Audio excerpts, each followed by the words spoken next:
Alors dis-moi Stéphanie, qu'est-ce qui fait qu'on n'arrive pas à obtenir ce qu'on veut? On se pose souvent la question, on essaye plein de choses et rien ne semble marcher. Souvent, c'est parce qu'on essaye toujours en fait le même style de choses. On a l'impression que c'est différent à chaque fois, mais en fait on fait tout en direct de notre propre façon de faire. Et souvent il faut s'enrichir de façons de faire qui marchent, qui ont fait leurs preuves et qui marchent pour tout le monde, comme avoir une bonne estime de soi, incarner son leadership naturel. Et on peut aussi se servir de ce qui fonctionne pour les autres. Depuis toute petite, je me suis toujours intéressée à pourquoi les autres arrivaient là où j'y arrive pas.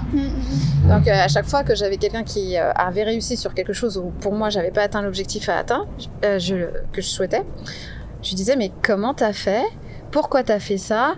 Ah bon, et qu'est-ce qui s'est passé ? Ah d'accord, ok. Et donc du coup après, à force d'entendre, j'ai toujours écouté des gens, ça m'a toujours passionné la façon dont les gens arbitraient leurs choix et les conséquences de ces choix justement, que du coup j'ai acquis des milliers et des milliers d'heures de ma vie sur les choix humains de tout type d'âge, de tout type de sensibilité, etc. Et ça m'a permis après, à force, de voir ce qui marche et ce qui marche pas. Et depuis, j'ai fait des formations sur l'estime de soi, sur le leadership, sur la gestion des conflits qui m'ont en plus donné ce qui fonctionnait au niveau humain, parce qu'on est tous d'abord humains. Comment est-ce que tu accompagnes ces personnes-là à résoudre les problématiques qu'elles peuvent avoir dans leur vie? Je propose différents types de services parce qu'on n'avance pas tous de la même façon. Je propose par exemple des séminaires qui permettent sur plusieurs week-ends de pratiquer et de révéler ses talents tout en travaillant avec l'énergie du groupe, en posant les bases des respects mutuels, de la co-construction, etc. C'est très intéressant pour les personnes qui sont pas dans le mental et qui veulent expérimenter par eux-mêmes. C'est aussi intéressant pour les personnes qui naturellement n'iraient pas vers ça parce qu'ils se disent « Oh là, je préfère comprendre avant » et autres. Ça peut être très intéressant de dépasser ces appréhensions et il se produit à chaque fois des choses assez incroyables. Les gens se surprennent de ce qu'ils sont capables de faire avec l'énergie du groupe, justement, quand les conditions des respects mutuels et des besoins fondamentaux sont respectés. Je propose des packages. Le premier, le plus petit, est de 3 mois, où on fait des tests qui ont été élaborés par des groupes de recherche, des coachs et des psychologues un peu partout dans le monde occidental, pour justement aller voir nos angles morts dans ce qu'on fait, notamment en matière de leadership, en matière de gestion de conflits. Parce qu'on est tous persuadés qu'on sait parfaitement gérer les conflits et qu'on a la bonne posture à chaque fois quand on est face à quelqu'un qui pense différemment. Or, c'est pas si simple que ça. Dans le conflit naît à partir du moment où il y a divergence. Et finalement, le test permet de voir quelles sont les attitudes constructives qu'on emploie naturellement et celles aussi qui sont destructrices et qui enveniment les conflits. Et il faut bien avoir en tête que subir un conflit ou éviter le conflit, c'est un révélateur qu'on ne sait pas gérer les conflits, justement. Parce que normalement, on doit être à l'aise dans toutes circonstances. Dans le discours que tu prônes, donc c'est celui de l'humanité, celui d'être lié, que chaque être humain est lié. Oui. De quelle manière et comment est-ce qu'on peut construire tout ça ensemble? J'ai toujours voulu voir comment on pouvait articuler justement la liberté de chacun avec la liberté de tous. On a tendance à penser que c'est d'abord sa liberté qui compte ou d'abord l'intérêt du groupe. Or non, c'est toujours un juste équilibre. Et dans toute chose, il y a toujours un juste équilibre, même en nous-mêmes. Il y a toujours un équilibre entre nos forces, nos talents et notre ombre. Et ça, c'est très important de respecter cet équilibre-là. Et justement, notre humanité, quand je travaille avec quelqu'un, je vais prendre le temps de regarder le monde à travers ses yeux pour mieux comprendre sa logique de comportement et ce qui anime et motive leurs choix, les motivations et les blocages aussi. Notre humanité, c'est à la fois ce qu'on a d'unique, puisqu'il n'y a pas deux personnes pareilles sur Terre, mais c'est aussi ce qu'on a en commun. Et on est d'abord, avant tout, des humains. Et Maslow, avec la fameuse pyramide de Maslow, qui est l'un des, on le sait déjà moins, mais qui est l'un des pionniers de la psychologie humaniste, qui englobe et qui accompagne les gens avec justement leur ombre et leur lumière dans ce qui fait leur humanité. Et il a très bien montré que il y a une pyramide des besoins. Le sommet de la pyramide, c'est l'épanouissement personnel qu'on recherche tous. Mais le bas de la pyramide, c'est la satisfaction des besoins physiologiques. Et tant qu'on n'est pas en sécurité avec un toit, de quoi manger, avec la sensation de la sécurité, ça ne sert à rien d'essayer d'être épanoui alors qu'on a le ventre vide ou qu'on a peur et qu'on vit dans la peur. Donc on a des traits communs. C'est pour ça que les études qui ont été réalisées pour développer l'estime de soi, la gestion de conflits ou vivre ses valeurs tout simplement, on a besoin de spécialistes de ce domaine-là qui ont étudié sur une large part de population ce qui fonctionnait avec les stratégies qui marchaient pour tout le monde à développer. Tu faisais référence aux zones d'ombre. Dans ces zones d'ombre-là, qu'est-ce que tu considères comme étant de l'ombre ? L'ombre, c'est nos difficultés, ce qui nous fait peur en fait, ce qui nous fait surréagir aussi. C'est aussi notre inconscient qui nous révèle pas mal de choses, notamment quand on somatise, par exemple, face à des situations que on pense être en capacité de gérer, mais que finalement, au bout d'un moment, on se force à faire via un masque ou en se forçant à faire au quotidien. C'est souvent ce qui est à l'origine des burn-out. Donc, en fait, toutes ces choses-là, moi, ce qui m'intéresse, c'est d'aller voir ce qu'il y a derrière les apparences. Parce qu'on sait déjà, finalement, on n'a pas tant que ça d'importance. Ce qui est intéressant, c'est de challenger ce qu'on croit savoir de nous-mêmes et qui n'est pas forcément pertinent, et ce qu'on ne sait pas nous-mêmes et qui, au contraire, est une ressource qui nous serait précieuse. C'est très intéressant ce que tu dis, parce que du coup, ça nous amène à mieux connaître nos faiblesses, ou en tout cas à ces zones d'ombre, parce que du coup, c'est pas des faiblesses, c'est des choses qu'on doit améliorer, des choses qu'on appréhende, des peurs qui viennent de quelque part. Et donc, dans ton approche, c'est justement de regarder quelles sont ces appréhensions pour ensuite mieux se développer et mieux les appréhender. J'ai été enthousiasmée par les tests d'IWD Europe qui permettent justement de faire un point sur où en est votre estime de vous-même, où en est votre niveau de maîtrise des conflits, est-ce que vous connaissez réellement votre leadership naturel. Il y a différentes formes de leadership, on en a tous un naturel sur lequel on va apprendre et sur lequel les gens vont naturellement nous suivre et grâce auquel on va être impactant. Moi, ce que je trouve très intéressant, c'est de ne pas s'arrêter au blocage, de ne pas s'arrêter aux difficultés qu'on rencontre, c'est d'en faire justement de voir ce qu'ils vont nous révéler d'intéressant et comment ils vont mettre en lumière le chemin qu'on a à parcourir pour atteindre nos objectifs.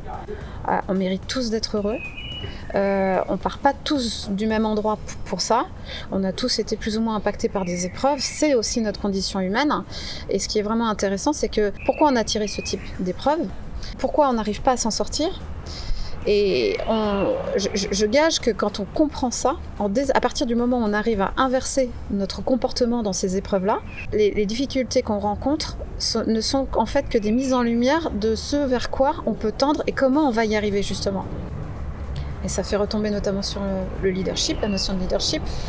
Aujourd'hui, tous les coachs qui se sont spécialisés dans l'accompagnement des personnes qui souhaitent être heureux en amour, à partir du moment où vous rayonnez, à partir du moment où vous êtes fier de qui vous êtes, vous vous connaissez bien, vous êtes à votre vraie place dans la vie, vous êtes impactant quand vous parlez, vous devenez lumineux et donc charismatique. Et à partir de ce moment-là, vous séduisez. Donc en fait, tout relève en fait d'une équation qui est très simple finalement, et ça vous permet de reprendre le contrôle sur votre vie. Si vous avez rencontré des épreuves et que manifestement elles ont encore laissé des charges émotionnelles dans votre parcours, la difficulté n'est pas l'épreuve que vous avez rencontrée, c'est la charge émotionnelle qui vous a laissé bloquer dans ce passé-là. Grâce à la PNL, il y a des outils, des protocoles pour craquer justement ce côté charge émotionnelle qui reste toujours là, l'apaiser, la guérir et pouvoir aller de l'avant pour justement valoriser vos forces et vos talents. On sait qu'aujourd'hui, faire un effort sur soi-même va vous permettre de vous dépasser, va vous permettre de vous prouver de quoi vous êtes capable, va vous permettre de vous ouvrir encore plus de possibilités, de reconquérir des libertés perdues quelque part. Et ça va vous permettre d'aller encore plus loin dans ce que vous souhaitez. Il y a un véritable enjeu derrière ces challenges à accomplir. Et souvent, je fais le parallèle entre les challenges qu'on travaille à titre personnel et les challenges qu'on accomplit au niveau collectif. Je dis qu'il n'y a pas de réussite personnelle, individuelle, sans réussite collective, parce que les plus grandes réussites, on sait qu'elles ont été faites avec les bonnes personnes au bon moment et en sachant activer ses ressources et les ressources positives des personnes autour de soi.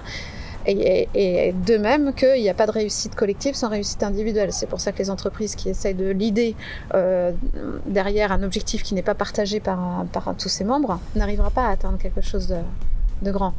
Si vous ne faites rien, justement vous vous laissez gagner par cette ombre qui va vous dissuader d'avancer, qui va vous dissuader de vous dépasser, qui va vous dissuader d'aller en savoir un peu plus sur vous parce que vous avez peur de ce que vous pouvez trouver dans un cycle qui est que je vais dire vicieux, qui va vous faire que petit à petit, votre liberté va être grignotée de plus en plus et vous allez de plus en plus voir vos libertés au quotidien se restreindre. Le succès n'est pas réservé aux autres en fait. On a tous quelque chose à vivre de vraiment très fort. On a tous le droit d'être heureux, d'être aimé pour qui on est vraiment, de voir notre impact au quotidien dans le travail pour lequel on investit nos meilleures heures de la journée. C'est dommage de ne pas se saisir de ça, quelle que soit la gravité de la situation dans laquelle on est aujourd'hui. Il ne faut pas s'arrêter à la gravité de ce qu'on vit aujourd'hui. Et la gravité, elle est relative parce qu'on va être en capacité de le regarder d'un autre point de vue avec plus de recul et de voir l'éclairage que des spécialistes et ce que des tests justement vont vous permettre de vous éclairer le chemin à faire pour inverser la tendance. Je connais une personne qui a un comportement du coup qui le frustre, donc qui est répétitif. Et donc dans cet aspect de demander pour quelle raison selon toi tu réalises ce comportement, c'était je sais pas. Dans ce cas-là, tu dois faire une introspection pour en savoir un peu plus, essayer de se développer, essayer de voir en toi qu'est-ce qui te pousse à faire ça. Et pour rebondir sur ce que tu dis, c'était la personne, elle disait, elle a peur de voir ce qu'elle peut trouver. Et donc, elle veut éviter en fait ce moment de confrontation avec soi-même et de se dire, moi je suis bien comme ça, j'ai pas envie de fouiller des choses que je ne veux pas trouver, et donc j'ai pas envie de savoir. Je comprends. Comment est-ce que tu articules ça et t'analyses du coup ce type de réflexion, et dans ton travail, comment est-ce que tu vas pouvoir inverser et permettre aux personnes qui appréhendent du coup de se chercher eux-mêmes, de trouver les raisons et pouvoir y répondre. Il y a deux choses qui me viennent à l'esprit. Alors déjà, c'est vrai que souvent au quotidien, et je le vois souvent dans le métro et dans la rue, les gens, ce qui anime les conversations, c'est les blocages qu'ils ont.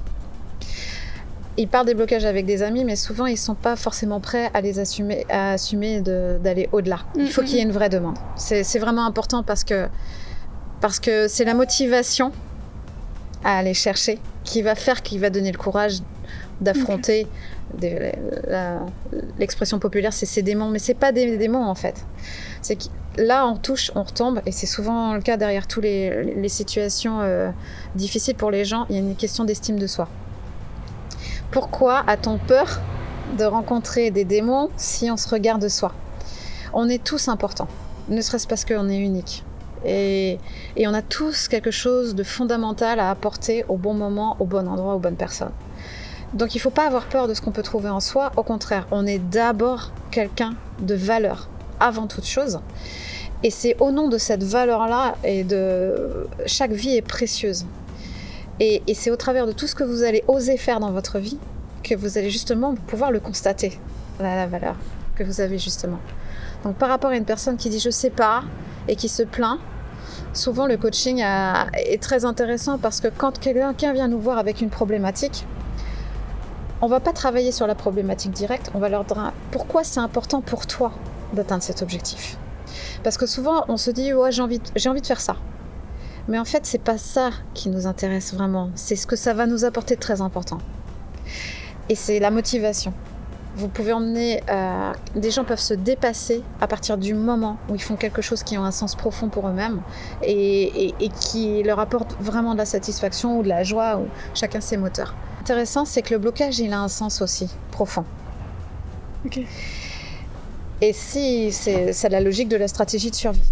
Au départ, c'est la stratégie de survie. Normalement, c'est si votre vie est réellement en danger. Sauf qu'il y a des situations qui ressemblent à des situations de danger vital. Quelqu'un qui a un blocage, on va lui dire qu'est-ce que ce blocage te permet, de quoi il te protège. Et là, c'est intéressant parce que ça renverse complètement le regard. Au lieu de se dire j'ai un blocage, je suis pas capable de me dépasser, j'ai honte. Non, au contraire, le blocage, il te dit, il est là pour une raison bien précise. Il protège un objectif qui est très clair. Vous pouvez atteindre n'importe quel objectif parce que ça va vous apporter des choses très importantes qui vont vous permettre d'être encore plus vous-même, en respectant ce que protège le blocage. Le blocage, il ne demande qu'à une chose, c'est partir. écoutez l'intérêt positif du blocage, satisfaisez-le d'une façon qui est OK et qui est parfaitement intégrable dans le cadre de l'objectif, et la personne se lancera du jour au lendemain.